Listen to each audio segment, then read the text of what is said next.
పని చేసేటోళ్ళు ఎవ్వరైనా వాళ్ళ డిమాండ్లు తీరవమని ఏం చేస్తారు? పని బంద్ పెట్టి సమ్మె చేస్తారు, నిరాహార దీక్షలు చేస్తారు, ర్యాలీలు తీస్తారు, నినాదాలు చేస్తారు, రాస్తారోకోలు చేస్తారు, నల్ల బ్యాడ్జీలు పెట్టుకొని పనికొస్తారు, గుండ్లు గీయించుకుంటారు, అంగీలిప్పి ప్రదర్శనలు కూడా చేస్తారు.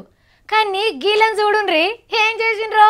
అత్త మీద కోపం మెత్త మీద చూపించినట్టే ఉన్నది ఎయిర్ ఇండియా పైలట్ల పని కూడా.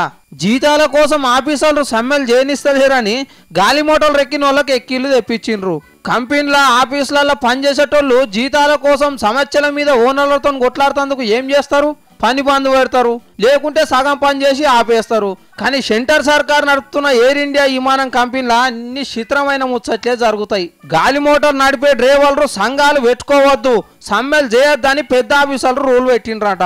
కాదని సమ్మె చేస్తే కొలువులకెళ్ళి తీసేస్తారు. భయపడి వచ్చుకుంటే శాతగానోళ్ళం అవుతామని చక్కని ఈగ్రం చేసిండ్రు. పబ్లిక్ ఎక్కి గాలి మోటార్ మొగుల మీదకి ఎగిరినాక డ్రైవర్లు అసలు ఉద్యమం సురువు చేసిండ్రు. 4th గేర్ మార్చి 1st గేర్ నడిపించిండ్రు 11 విమానాలు.